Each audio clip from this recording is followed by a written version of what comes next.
Hungry beings of all ages, coat yourselves in a fine layer of grease. Question not whether 'tis Robusta or Arabica. And be sure to save room for a chocolate egg cream. I'm going to do that one again. Be sure to save room for a chocolate egg cream. Because it's time to talk Tull to me.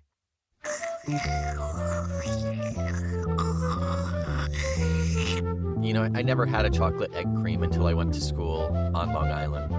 That's what'll do it to you. Well, their diner sitch is much more on point than upstate New York. So, I think we'll probably talk about that. oh, okay. Welcome back, friends. I am Nick McGill. And I am Omen Said. We are Feckless Momes. And this is Talk Tull to Me, a late-night meal in the working-class neighborhood of Prog Rock, where Nick and I will order everything off the Tull menu in a desperate attempt to fill the dark, hungry void within our souls. We got your disco fries. We got your shit on a shingle. We got your bottom-of-the-barrel tar coffee, all to keep you refreshed and rejuvenated to get through the next 3 years of Talk Tull to Me. That's right. From the tater tots of Benefit through the chicken fried steak of Songs from the Wood, all the way to the glorious milkshake of Stormwatch, Nick and I will be with you as we are all served by the surly middle-aged waitress that is Ian Anderson. She got kids at home. She gotta get through the. She gotta get through her shift to get home, go to sleep, pay for her school bills. And she doesn't want none of your lip. No, you'll drink the coffee and you'll like it. That's right. She will call you honey, but it'll sound like a threat somehow. Oh yeah, yeah. But you'll still feel obliged to tip her well. Oh, you will tip her. So Nick, Omen, what do we have the pleasure of talking Tull about this fine morning? as if the listeners couldn't tell based on the the spasm of diner jargon here, we are talking about Paradise Steakhouse. Ooh boy, Mhm. I've been hankering for this song for a while. That's right. Get a change of clothes. We'll dive right in. We'll come back after we take a shower. Shall we have a listen? Yeah, let's do that. All right.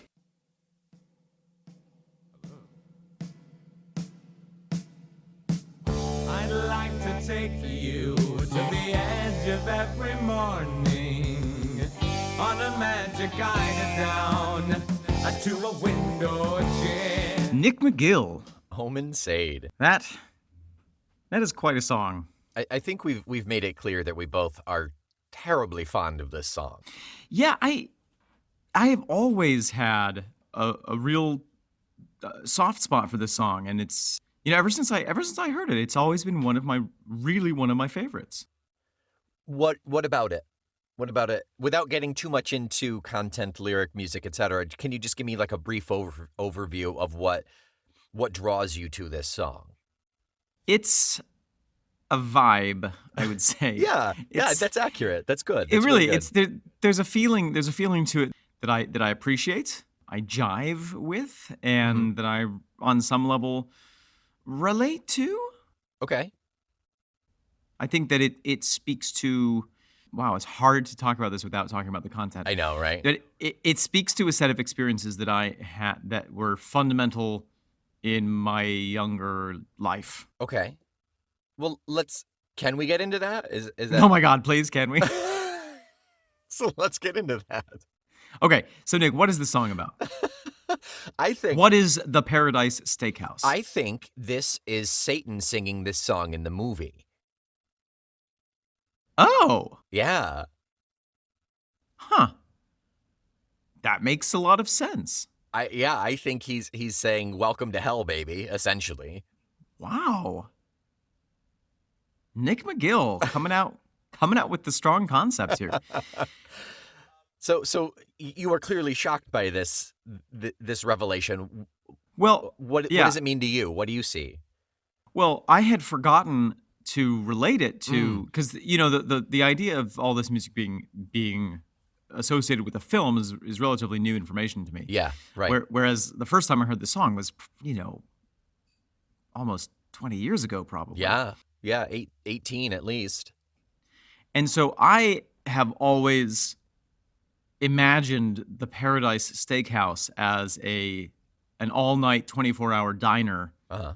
somewhere on the side of a highway in a possibly industrial area, of the soul. Of the soul, yeah. Yes, an industrial area, maybe a post-industrial area of the soul, Okay. near the spleen. The soul. So the soul is physically in your body, even though it's the soul. I hope it is. Yep. Fair enough. And for me, using Nick our training in Shakespearean text analysis, I think it's easy to pull out a number of references that firmly set this in the world of the American diner. Right. Chrome, coffee, window seat. Go on. No, that's all I had. No, That's all I that's got. Steakhouse. Steakhouse. Cooking and interesting. eating imagery. Oh, yeah, that's the obvious one. Now, there is an actual business called the Paradise Grill and Steakhouse Oh. in Munson, Montana, Okay. and it won the Best of Munson 2 years running, 2017, 2018, 2019. Should probably be called the only of Munson. It's Munson. It's Munson. But I don't think this song is about that. Probably no relation. And I do want to circle back to your devil idea because I'm super, super fascinated by this. And I think that it actually illuminates a lot of the stuff that I was confused about in this song. But on face value, if we don't take it with the notion of the film, which is how most people would interact with it, I think this song is about being at a 24-hour diner and sort of that timelessness that happens when you're at the diner and it's like 3 a.m. You're exhausted. and God knows why you're awake. Yeah. You just finished cramming for finals or something like that. Generally, that absolutely. was why we went to diners. Or you just got out of a show. Yeah, or finished playing D&D, Or you have massive, crippling insomnia. All appropriate for both of our college lives, I believe. Right. Yeah. Or, a little bit of all the above. Yeah. And you go there and you sort of, before entering, you're like, oh, I'm the only living soul in the world. Yeah. And then you go in and it's bustling. Yeah, it's fast paced, yeah. Yeah, and there's all kinds of there's life in there, and it's dark outside, and you sort of just have this like weird. It's almost like being this sort of timeless feeling that you get when you're in an airport, and you're like, what is the clock?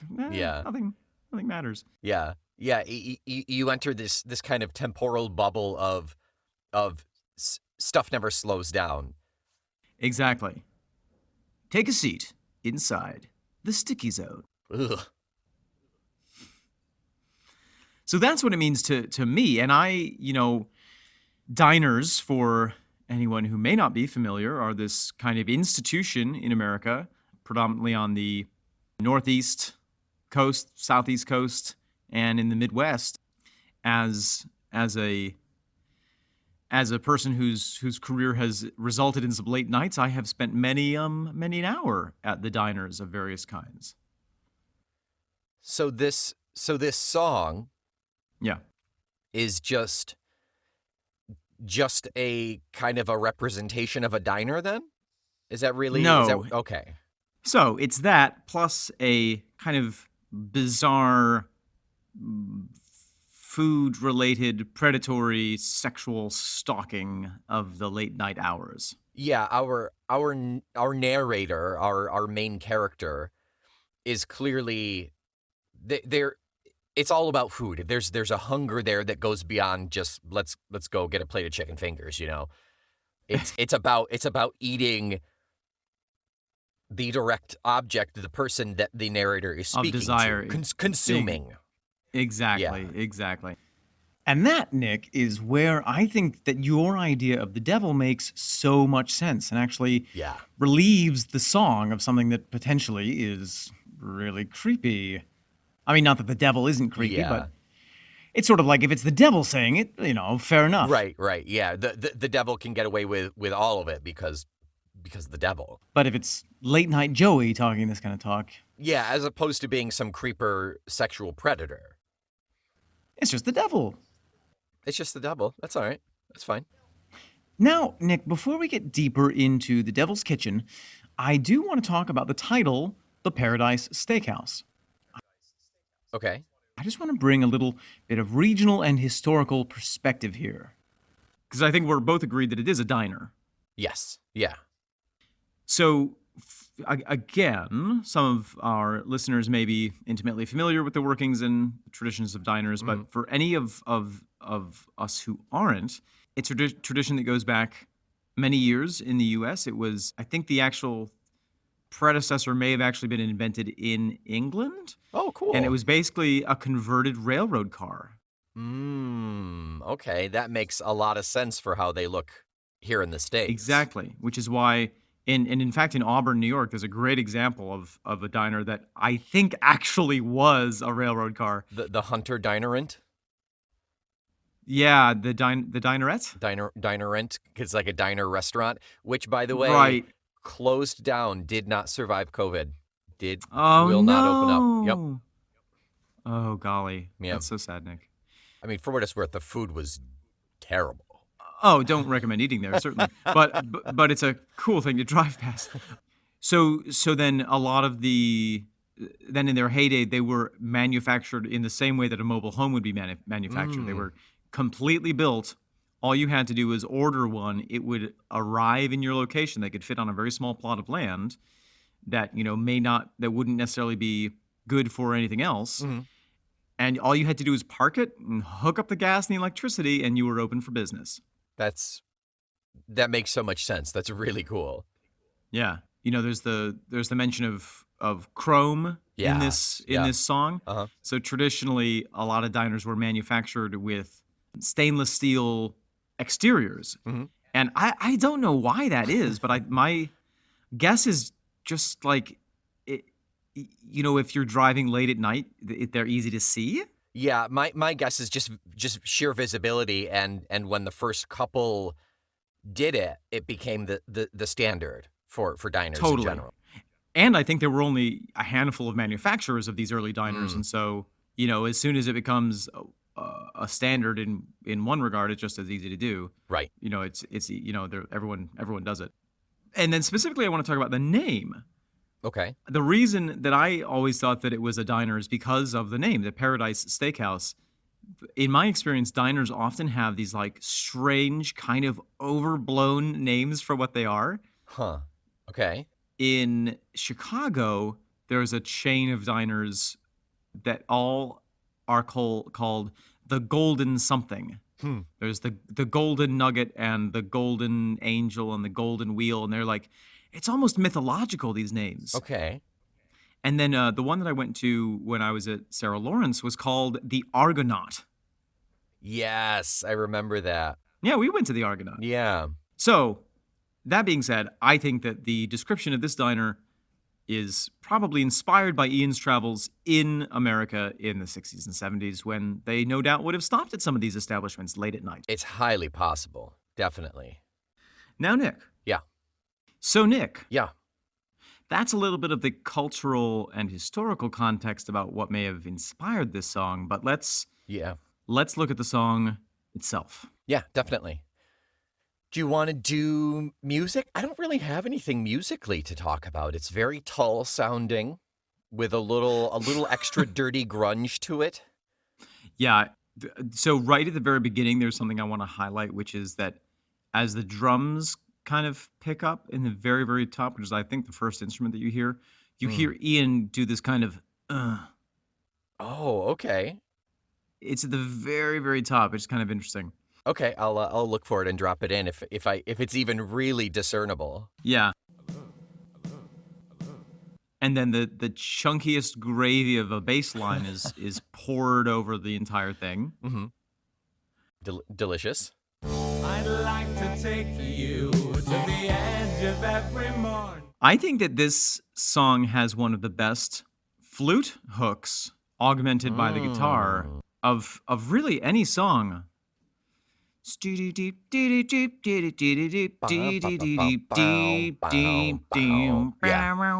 Oh my gosh. Yeah.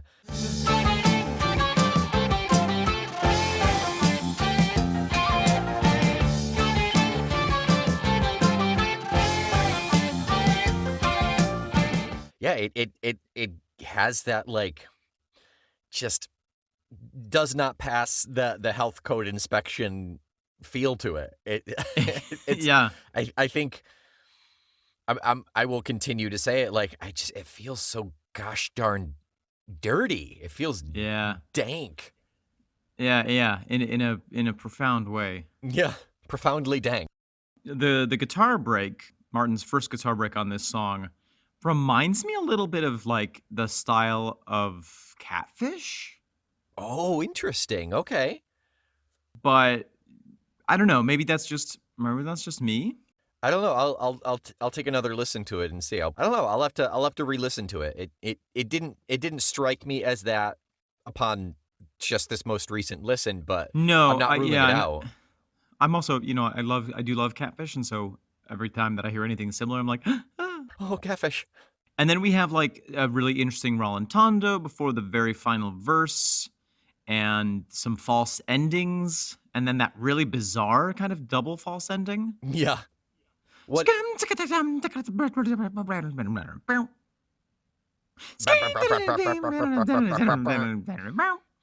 And that's it. What is a rallentando?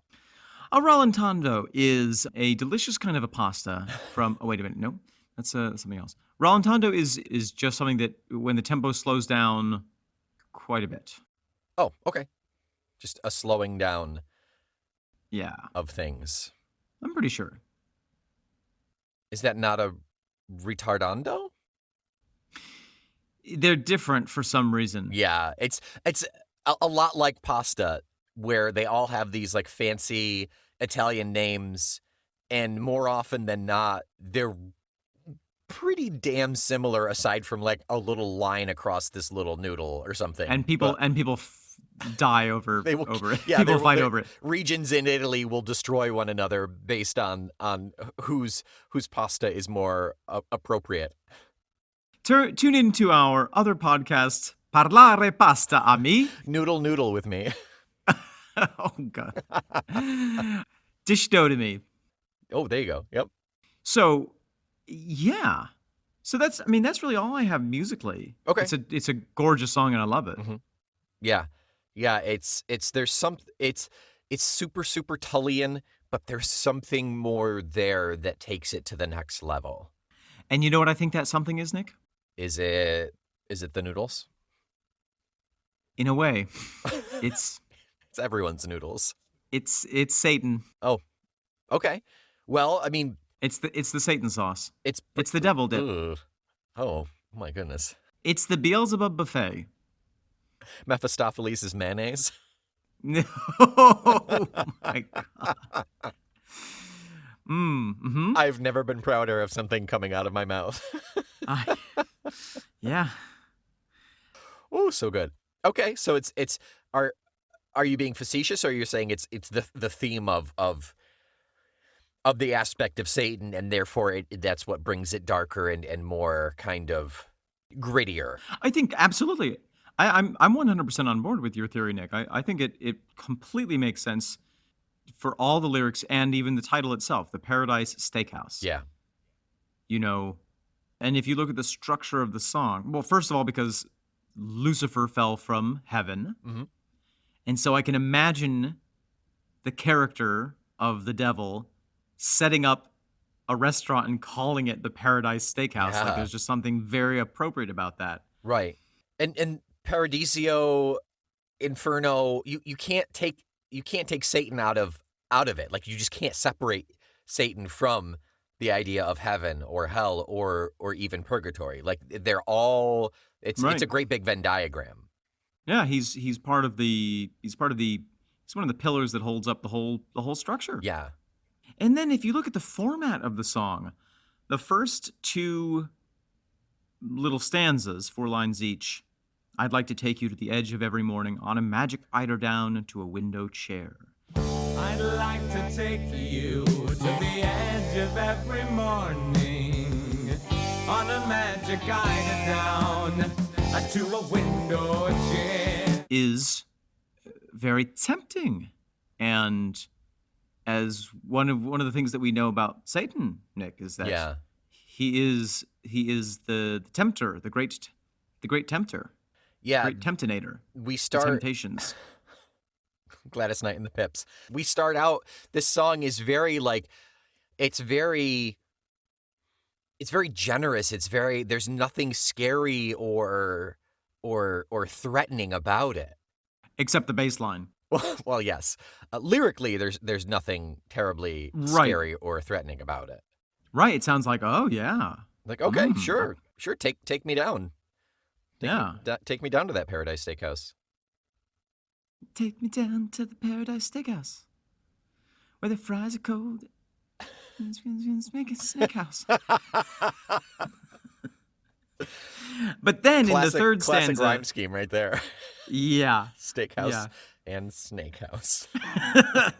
But then in the third stanza, we start to get a little hint of danger. Stuff being slightly awry.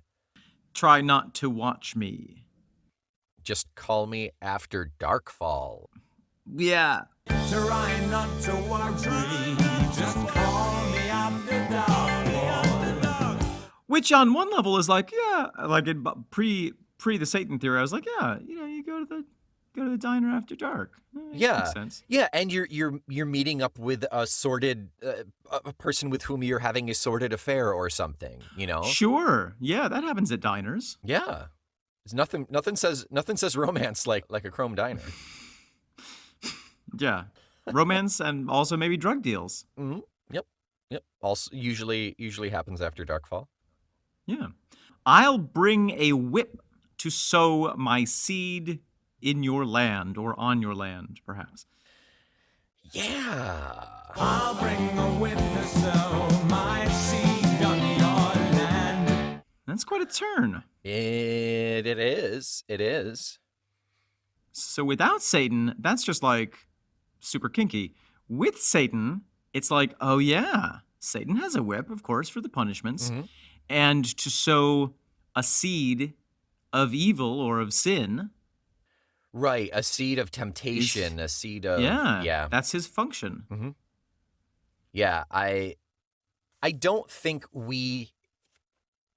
just like you can't take Satan out of heaven and that relationship, I don't think we can take the sexual out of this. I think this is supposed to be and is very much a sexual sounding, deviant sounding song.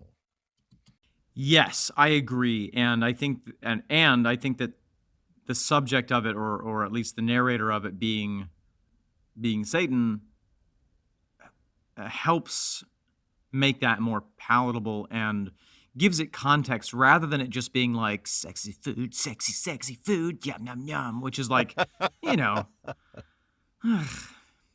bit gross. You missed your calling as a jingle writer, Oman, I think. Yeah, I did. You really missed it. Mm-hmm. Mm-hmm. Yeah.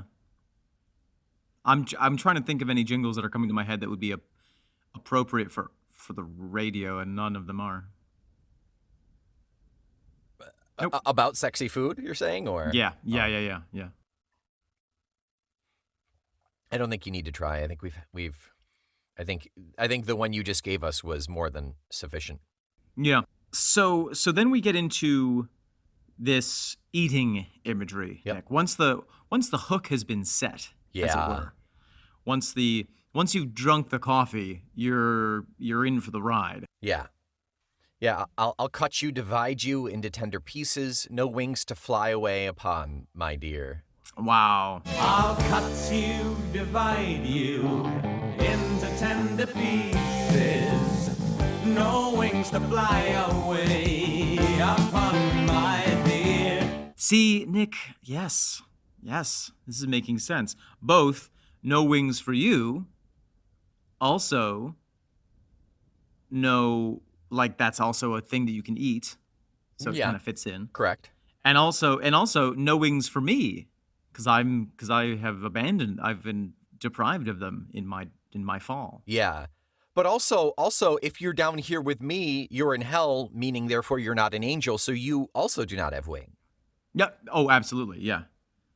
And a little bit of a callback to old Ronnie Pilgrim, I think, who Yes. said he would gladly give up his wings to go to hell, to then give up the crown in hell to go back to the real life, something like that. I thought it was horn. Oh no, horn for a. Oh, wings for for a horn? horns, horn for a hat, something along those lines. Yeah, the hat I used to wear. Yeah. I'd give up my halo for a horn, and the horn for the hat I once had. So then we have, I will carve your name with care to last the years. I will carve your name with care to last the years. Which sort of makes me think like, once you're there, you're here forever. Well, yeah, that's like headstone, isn't it? Oh yeah, it could be, or it could just be like, this is your spot at the table. Okay. You're going to be eating this meal for eternity. For eternity, yeah. Yeah, so you better enjoy it. And it does go back into the diner theme. I mean, when I used to go to the Argonaut with my disreputable Sarah Lawrence friends, really none of them were disreputable. In fact, they were very nice. And they made me go out with them and have fun, even when I didn't want to, which was lovely. You know, it kind of reminds me that in that juvenile mindset, that's the sort of thing that inspires you to literally deface your surroundings, maybe even carve your name into the table somewhere. Ah, okay. And we would always go and sit at the same table, like we had course. our table. Of course, yeah. And I can imagine across the diners of the world, some youths carving their name into the table as kind of a territorial, this is my spot. Yeah. So it kind of reminds me of that. It's almost like, yeah, baby, this is going to be our table, and no one can take it away from us, and also you can never leave. Yeah. Young kids, the thought process that young kids have just, and I was a young kid once, but it blows my mind. Like, yeah, this is our table. That possessiveness, that I don't care if we're destroying property. I don't care if we're here for eternity in hell. Like, this is ours. Well, all primates are territorial. It's true. You peed on my leg the first time I met you, I did, and that it worked. and I'm still here. No. Yeah. So then we get into perhaps the most clear example of the most clear kind of revelation that we're in hell. I'd like to eat you.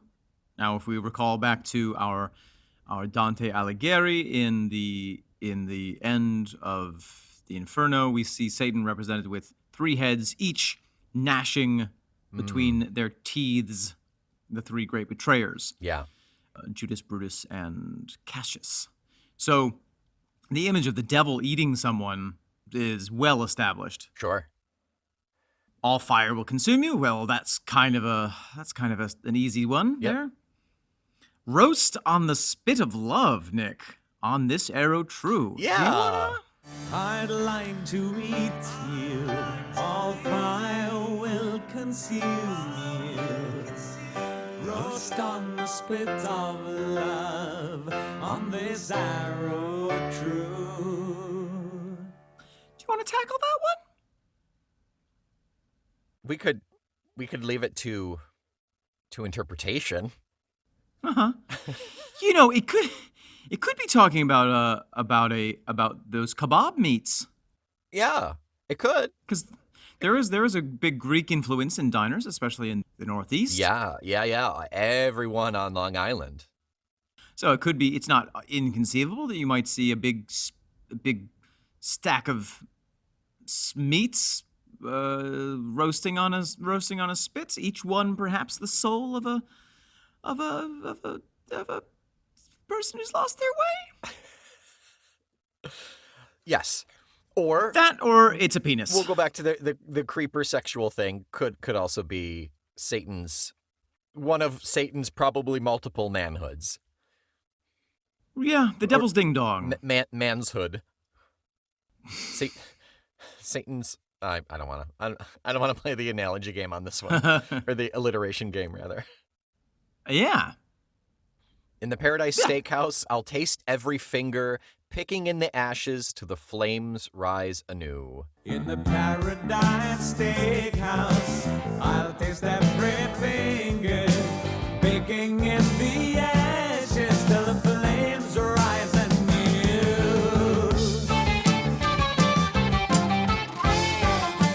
Da, da, da. Da, da, da. So that reminds me of that's sort of an image of cyclical infinity. Yeah, It almost yep. reminds me of the Greek myth of the guy who stole the fire. I'm gonna let you work this one out on your own. Oh, it's not Pythagoras. Pythagoras stole math from the gods. Oh, he stole math from me. Give it back! Give it back, Pythagoras. Oh, jeez. Stole fire from the god. Okay, chained. He was chained to a mountaintop. Yeah, I know. There's a play about him that I'm trying to remember that I saw in London. Prometheus. There Prometheus you go. Bound is the play. There you go. Whew. Woof. And I'm gonna go take a nap. So he stole fire from the gods off of Right. Olympus, gave it to the humans. The gods were pretty miffed about it. Super unhappy. Yeah. So they chained him to a mountaintop, and every day, was it vultures? Either vultures or eagles, depending on the version and/or translation. Some sort of large bird comes down, eats his liver, Right. and it grows Overnight, back. Overnight, he it grows grows it back, and he has to suffer that liver eating every day for the rest of eternity. Yeah. So this is sort of a modernized version of that image.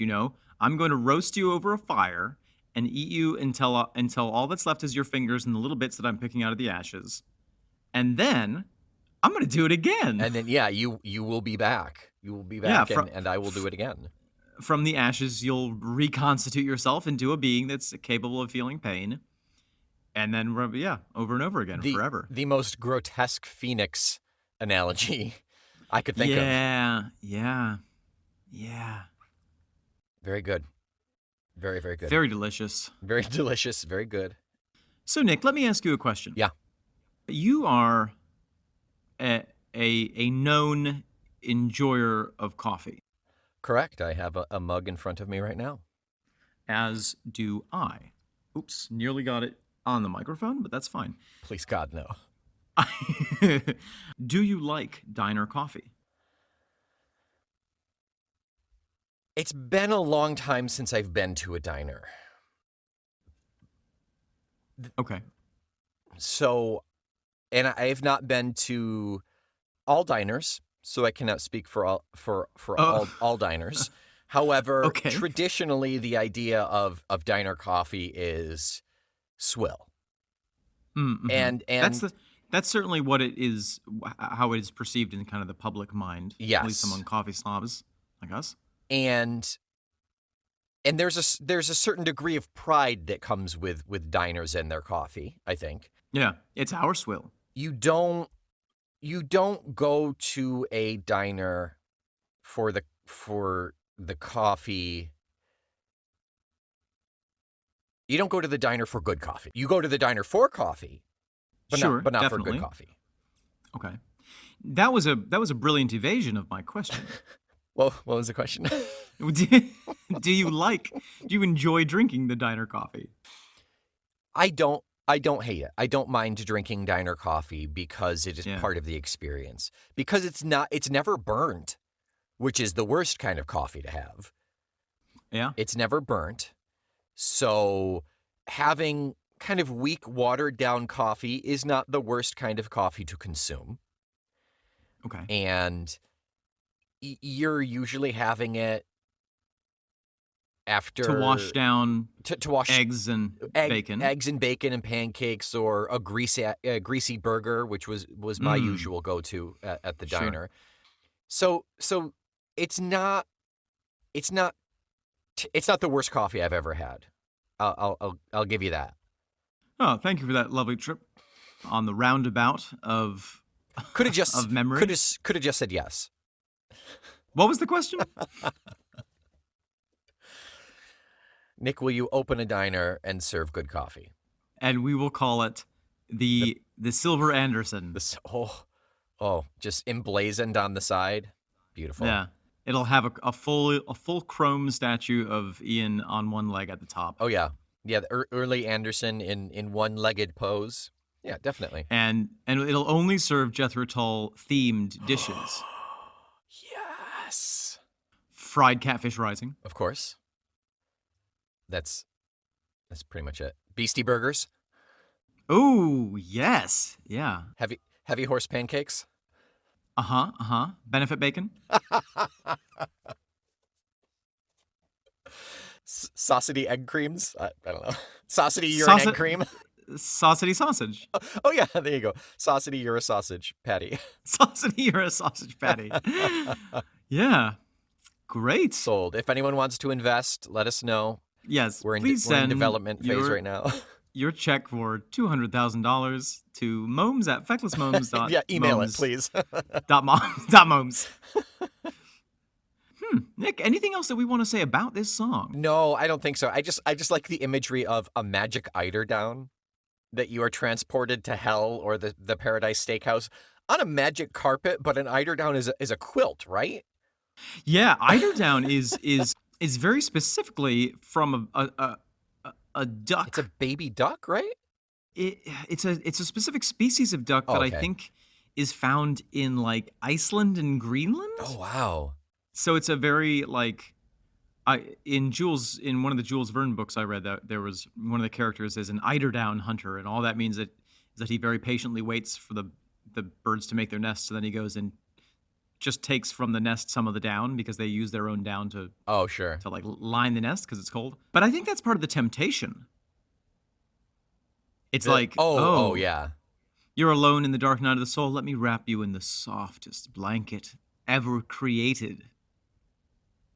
Psych! You're in hell. Yeah. Whoops. Oopsie daisies. It's just such a funny phrase to me. Yes. It always tickles me, and it's right out of the gate. Like it's in the first set of lines, so it's always enjoyable to experience that, I find.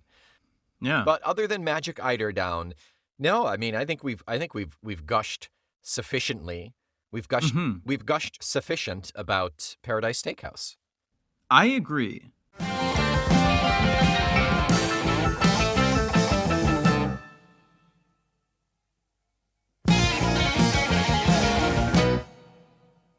So, Nick, what do we have the pleasure of transporting our fine listeners on an eiderdown to next week for listening purposes?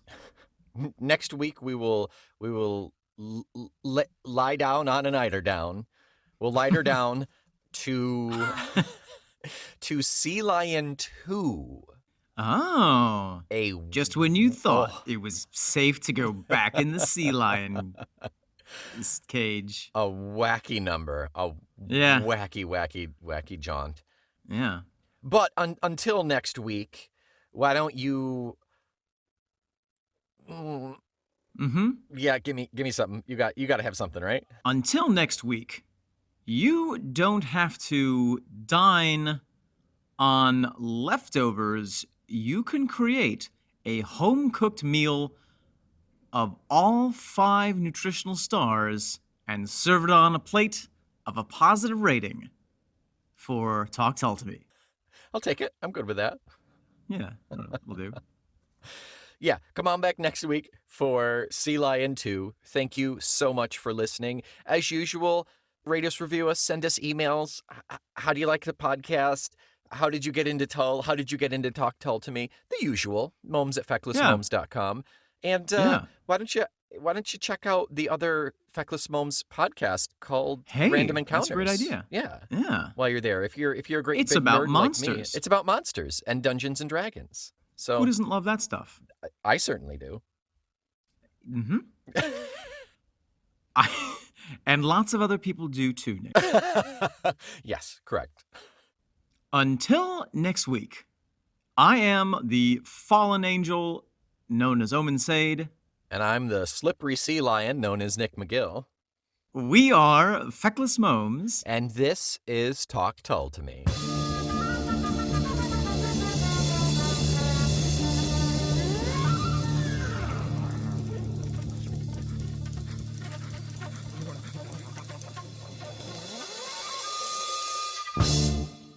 Welcome to the Paradise Steakhouse. How many in your party? Just the one, thank you. All right, you can sit over there by the window. Thank you. Right, here you go, honey. Here's a menu. Sorry about the grease. Nope, it's okay. It's totally fine. Thank you, Miss Anderson? Yes, that's my name. Would you like a cup of coffee, darling? Yeah, please. Love the coffee here. There you go. I'll be right back to take your order. Thank you. Benny! Benny, you better stop fooling around and get back to work. God damn you, Benny. You ever touch my daughter again? I'm sorry about that, honey. Do you want to know our specials today? Yeah. I'd like something different. Yeah. What do you got for specials? Okay, we got, today for lunch, we've got the fried Mother Goose. Okay. We've got the Fat Man Special. Oh, okay. Sounds good. Serenade to a coq au vin. Mm-hmm. Hunting Girl Ham Sandwich. Okay. And of course, I'll wind up waffles or Pandance pancakes with Bourée butter. Wow, that sounds great. I think I'll go for the Fat Man Special, actually.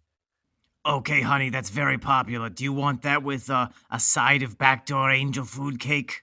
Yeah, does that come with it as part of it? No, it's extra. Oh, well, yeah, you know what? I'll treat myself. Yeah, I'll take some. Yeah, you should. You look like you could use a good meal, sweetie. Yeah, thank you. I mean... Oh, and we have one other special. Oh, what's that? It's Talk Tull to Me is a proud member of the Feckless Momes Audio Network. I think I'll have that one, actually. Benny, goddammit!